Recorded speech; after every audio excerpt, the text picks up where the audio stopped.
걷잡을 수 없이 번지는 조국 장관 관련 파문 짚어보겠습니다. 유시민 이사장이 KBS가 정경심 교수의 자산 관리인 김경록 씨와의 인터뷰를 검찰에 흘려준 듯 하다는 주장을 하면서 KBS가 발칵 뒤집혔습니다. 공방은 이렇게 시작이 됐습니다. 자산 관리인 김경록 씨가 KBS와 먼저 인터뷰를 했고 한 달쯤 뒤에 이제 유시민 이사장과 인터뷰를 했습니다. 거기에서 유시민 이사장이 여러 가지 문제를 제기했습니다. 거기에 대해서 특히 증거인멸 혐의와 관련한 부분은 이제 짜깁기 논란이 일고 있는데 이 부분은 뭐 따로 두고 KBS와 관련해서 보면 김경록 씨가 이야기한 취지와 KBS가 정반대로 인터뷰를 내보냈다 하는 주장이 있고 또 하나는 인터뷰 내용을 검찰에 흘려준 것 같다 이런 얘기를 했습니다. 그 이후로는 김경록 씨와 인터뷰를 하면서 김경록 씨와 검찰에서 조사를 받을 때 PC 화면을 보니까 KBS와 인터뷰한 내용이 있었다고 하더라 이렇게 얘기를 한 겁니다. 여기에 대해서 KBS는 인터뷰를 하면서 불리한 진술은 하지 말라고 말한 뒤에 인터뷰를 했고 고의적으로 왜곡한 사실이 없다라고 하면서 인터뷰 전문을 공개했습니다. 그리고 흘렸다는 주장과 관련해서는 사실 확인을 위해서 검찰에 확인을 한 적은 있어도 인터뷰 일부라도 문구 그대로 문의한 적은 없다. 여기에 대해서 KBS가 지금 왔다 갔다 합니다. 맨 처음에 유시민 이사장 이것은 KBS 사장까지 나서서 진상조사를 해야 될 문제다라고 제기를 했고 KBS 자체 진상조사위원회 꾸리려고 하다가 보도본부 기자들이 반발하자 또 다시 자체적으로 조사를 먼저 한다. 지금 이런 논란이 계속되고 있는 상황입니다. 자, 먼저 KBS와 유시민 이사장 간의 공방으로 펼쳐지고 있는 이 부분 한번 짚어볼까요?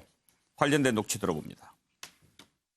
한 가지는 제가 이제 인터뷰를 하고 들어왔는데 그 인터뷰를 한 내용이 검사 컴퓨터 대화창에 떠서 랑 인터뷰할 털어봐. 무슨 얘기했지? 조국이 김경록 집까지 쫓아갔대. 털어봐. 뭐 그런 내용을 제가 어떻게 우연찮게 보게 됐어요. 그러니까 지금 이게 내가 지금 인터뷰하고 왔는데 조국 교수님이 우리 집까지 찾아왔다고 얘기를 한 적이 없는데 그런 얘기까지 했다고 그거를 지금 털어보라 그러고. 그러니까 언론하고 검찰은 매우 밀접, 특히 법조 출입 기자들. 걔네들이 먹고 사는 게 결국 서로 상호 협조하는 거니까 이 사람들이 검찰이 무리한 수사를 하건 뭐 내 인권이 탄압이 되건 어떻게든 그 검찰이 수사하는 거에 막 바람을 불어일으켜줘서 자신감 있게 본인들의 생각을 확정적으로 가져가고 밀고 나가게 만들어 주는구나. 구조가 그렇게 돼 있구나. 네. 근데 그걸 제가 말을 할 수도 없고 반박할 수도 없고. 제가 KBS 보도본부장이나 보도국장인가요? 보도국장이거나 아니면 사장님이라면 그렇게 서둘러서 해명하기 전에요. 법조팀장 혼자서 한 게 아니고 법조팀이 했겠지만 그 1시간 정도 분량의 김경록 PB와의 인터뷰 영상이 다 있을 거예요. 그러니까 이게 막 사실관계를 막 다투기 전에 제가 한정동 사장님이라면 먼저 그걸 볼 것 같아요. 과연 이 인터뷰에서 이 뉴스 꼭지가 나올 수 있냐, 그거부터 좀 점검해 볼 것 같아요. 자, 차지원 교수. 네. 지금 논란이 된 것은 유시민 이사장이 저 말을 하니까 네. KBS가 자체적으로 진상조사단 한번 꾸려볼까 하다가 기자들 거센 반발에 부딪히지 않았습니까? 네. 그래서 결국 인터뷰 전문을 공개했는데 네. 보셨습니까? 예, 뭐 대충 읽어봤습니다. 그러면은 지금 유시민 이사장이 주장하는 것처럼 예. 그 전문을 보셨을 때 의도적으로 김경록 씨에게 불리한 그런 내용만 골라서 보도한 느낌이 듭니까? 일부 그런 측면도 있는 것 같아요. 제가 생각했을 때는. 예. 그러니까 지금 그 유시민 이사장하고 그리고 알릴레오하고 KBS하고 지금 김경록 씨가 두 군데 다 인터뷰를 하지 않았습니까? 이 풀어놓은 녹취록을 쭉 읽어보면 내용이 거의 다 비슷해요. 전체적으로 맥락도 비슷합니다. 근데 결국 어디서 차이가 나느냐 하면 제가 판례를 썼습니다만은 어디다가 방점을 두고 볼 것인가. 예. 그러니까 서로의 그러니까 어떻게 보면 그 이 인터뷰의 취지, 목적, 의도 여기에 따라서 약간의 차이가 벌어지는데 그 차이가 아주 큰 차이로 지금 나타나고 있다는 겁니다. 예를 들면 예. 지금 그 유시민 이사장 같은 경우 지금 그 인터뷰에서 지금 상당히 비판받는 부분이 김경록 씨가 그 본인의 증거인멸을 그러니까 이 인정한 부분에 대해서 그 부분 속 빼고 지금 이렇게 편집본에 냈다. 그런 부분에 대해서 지금 상당히 비판을 받는 대목이 있는 것이거든요. 그 지금 그래서 유시민 이사장이 그 공개한 녹취록에 보면 이런 이야기가 나옵니다. 그러니까 지금 이 김경록 씨가 제가 그러니까 증거인멸하는 거 다 인정한다. 행위 그 자체로 증거인멸을 인정한다고 맞다고 이야기하는데 유시민 이사장이 뭐라고 이야기를 하냐면 증거인멸이라고 생각 안 했다. 이렇게 말해도 된다. 이런 식으로 이야기하는 장면이 나오거든요. 예. 그러니까 그런 부분들에 대해서. 그런데 김경록 씨는 그런 걸 갖다가 검찰에서 인정하기가 쉽지를 않더라고요. 이렇게 이야기를 하는 걸 본다고 한다면 이 유시민 이사장 입장에서는 지금 이 그 김경록 씨와 그리고 또 지금 그 정경심 교수가 받고 있는 증거인멸 부분에 대해서는 어떤 식으로든 뭔가 조금 디펜스를 치려는 듯한 모습이 비친다는 것이죠. 예. 그리고 반면에 KBS 같은 경우는 KBS에 보면 지금 그 이 김경록 씨가 이 블라인드 펀드라는 것 자체가 깜깜이 펀드는 아니다. 그러니까 투자를 하기 전에는 공짜윤리법에 의해도 그러니까 투자하기 전에는 그러니까 지금 그 투자자가 이 거기에 대한 정보를 알 수 있다고 하는데 그걸 완전히 깜깜이인 것처럼 이야기를 하면서 정경심 씨가 의도적으로 그렇게 했다는 식으로 약간 그런 식으로 하는 부분. 그리고 또 당시 조국 교수가 이 사모펀드 부분에 대해서 이 상당히 몰랐다는 부분을 이야기를 하고 있는데 이런 부분들은 KBS 부분에서 예. 누락이 됐다는 것이죠. 그리고 그런 차원에서 본다고 한다면 서로가 강조하는 부분이 서로 다른 부분에서 보고 싶은 예, 부분만. 보고 싶은 네. 이야기하다 보니까 서로의 차이가 발생한 것 같습니다. 예. 자, 어디에 방점이 찍혔느냐에 따라서 이렇게 보는 시각이 다른 것 같다라고 말씀하셨는데, 차정 교수 얘기하는 도중에 속보가 나가고 있습니다. 윤석열 검찰총장, 지금, 윤중천 씨로부터 접대를 받았다, 이런, 한겨레 신문 보도에 따른 의혹을 사고 있는데, 이와 관련해서 법적으로 대응하겠다라는 입장을 밝힌 바가 있죠. 유시민 이사장 논란 후에 곧바로 짚어보도록 하겠습니다. 정태근 의원도 그 녹취록 다 보셨나요? 예, 다 봤습니다. 근데 저는 진짜 좀 유시민 이사장이 여러 직책을 지금 맡고 있는 것 예. 같아요. 노무현 재단 이사장만 맡고 있는 게 아니고 KBS 이사장도 지금 겸임하는 것 같고 뭐 조국 수호대장도 겸임하고 심지어는 문재인 정부 경호실장도 대변한 겸직을 하고 있는 것 같아요. 근데 왜 제가 이런 말씀을 드릴 수밖에 없냐면 이 조국 사태가 벌어진 다음에 최성해 동양대 총장한테 외압 전화를 한 것도 유시민 이사장이고 그다음에 검찰이 증거를 조작하기 것을 방지하기 위해서 컴퓨터를 들고 나왔다고 정경심 씨가 또 얘기하는 그런 궤변도 하고 이번에는 증거인멸에 대해서는 악마의 편집을 하고 검찰과 언론이 내통했다고 하는 마녀사냥도 하고 그러면서 급기야 내가 KBS 사장이라면 예. 이 얘기가 나오자마자 KBS 내부의 분위기가 완전히 180도 달라져가지고 마치 지금 취재 과정에 굉장히 문제가 있었던 것처럼 경영진에서 나서는 이 과정을 보면서 사실은 유시민 이사장에 대해서는 더 할 얘기가 없어요. 제가 보기에는. 이거 참 뭐 어디까지 가려고 그러는지는 모르겠습니다만 과연 지금 공영방송이 이대로 가는 것이 맞는가라는 거에 대해서 저는 심각한 의문을 갖지 않을 수가 없습니다. 최경철 의원 보시기에 지금 유시민 이사장이 이렇게 맨 처음부터 여러 가지 문제점이 있을 때마다 자신의 입장을 밝혔죠. 거의 조국 지킴이, 이젠 더 나아가서 언론 개혁에 앞장서는 그런 모습까지 지금 보여주겠다 이런 의미로 읽히는데 왜 그렇다고 보십니까? 정태근 의원님 방금 비유를 잘 하셨는데요. 유시민 작가가 누구냐.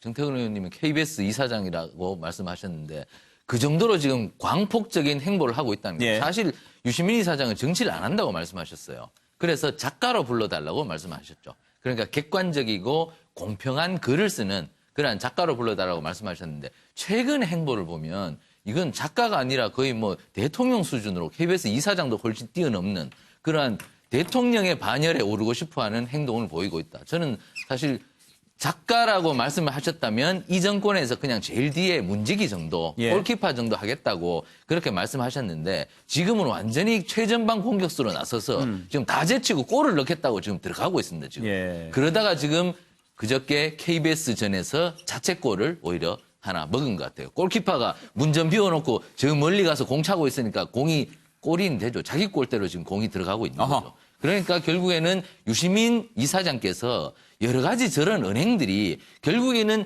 자신들의 편에 있어서는 보기 좋게 느껴지겠지만 지금 조국 장관을 반대하고 조국 장관에 대해서 비판하는 사람들에 대해서는 더욱더 진영을 공고히 하는 역할밖에 하지 않는다. 결국 자기 편만 보호하고 자기 편을 확장하는 역할은 전혀 못하고 있기 때문에 조국 장관이 이 정권을 뒤에서 떼받쳐주겠다는 그러한 목표와 의지는 완전히 상실되고 결국에는 조국 장관을 비호하기는커녕 조국 장관을 더욱더 궁지에 빠뜨리고 대통령의 지지를 더욱 까먹는 그러한 역할을 하고 있는 것이 아니냐. 예. 저는 솔직히 이번 사태를 보면서 뭐 지난번에 그 PC를 보고 증거 보존용이다. 최성해 총장하고 통화를 한 것도 굉장히 부적절한 것이었는데도 변명을 일관하셨고 기존에 보였던 모습과는 180도 다른 모습이다. 많은 사람들에게 실망을 보이고 있다. 이렇게 봅니다.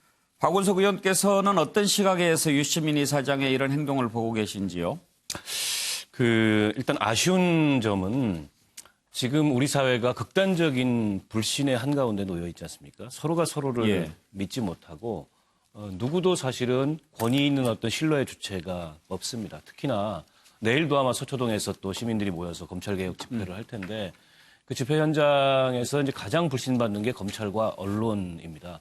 그리고 이번 그 조국 장관 사태가 전개되는 과정에서 끊임없이 이 검찰에 의한 피의 사실 공표 또 그거를 마치 그대로 받아가지고 이 쓰는 언론, 사실인 것처럼 받아 쓰는 언론, 이거에 대해서 굉장히 큰 문제가 제기됐는데 아마 이런 이 검언 유착의 문제를 유시민 작가가 지적을 하고 싶었던 것 같은데 문제는 정작 유시민 작가가 이런 우리 사회의 극단적인 불신을 더 부추기는 방향으로 어떻게 보면 역할을 하고 계신 것 같아요. 그런 점이 조금 안타깝다 이런 생각이 들고요. 예.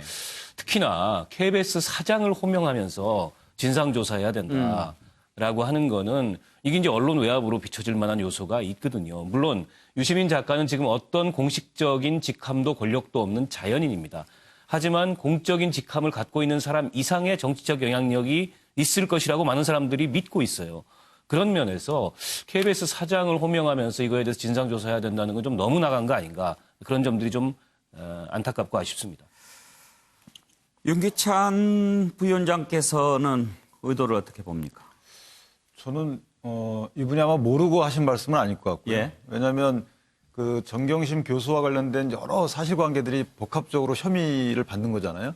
그중에 이제 코링코 피의와 관련된 내용에 대한 보도가 나갔던 건데 그 한 가지 사실관계에 대해서 여러 가지 진술이 있었는데 그 여러 가지 진술 중에 유리한 것만 만약에 취사 선택을 했다 그러면 문제가 있어요. 그런데 그게 아니고 그런 그 여러 가지 사실관계 중에 사실관계를 달리한 거에 어떤 취사 선택의 기준이 있었던 거거든요. 예. 그러니까 뭐 증거인멸과 관련된 것을 얘기 안 했다 그래서 코링크 피의와 관련된 여러 가지 운영 방식에 대한 얘기 중에 그걸 안 끼워 넣었다 그래서 이것이 문제가 있다라고 얘기하는 것은 너무 단정적이고요.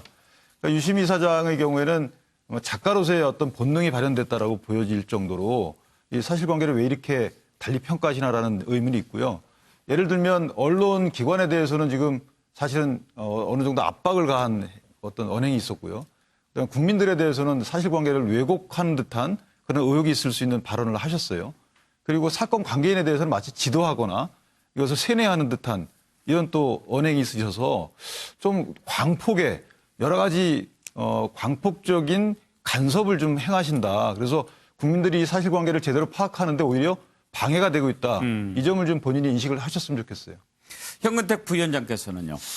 저는 그렇게 안 보는데요. 그러니까 예. 유시민 이사장이 이 알릴레오를 만든 이유는 있습니다, 분명히. 그러니까 유튜브 상에서 굉장히 이제 보수적인 유튜버들이 굉장히 많고 진보 쪽에 스피커는 너무 없다. 이래서 만든 거죠. 그러면서 이제 홍준표 대표랑도 한두 번 하고 이랬는데 결국은 아마 그런 생각을 한 것 같아요. 제가 보기에는 이 지금 현재 환경이 굉장히 기울어진 운동장이다. 언론과 검찰이 거의 일방적으로 받아쓰는 방식이어서 조국 장관이나 그 가족들에 대한 의혹들이 일방적으로 나가고 있다. 이거에 대해서 사실은 조국 장관이나 아니면 수사를 받는 분들이 반박을 안 하고 있어서 제가 보기엔 좀 반박을 할 필요가 있다고 보는데 여기서 아마 예. 제가 보기에는 유시민 이사장이 뭔가 의도한 거라고 보는 시각이 많은 것 같은데요.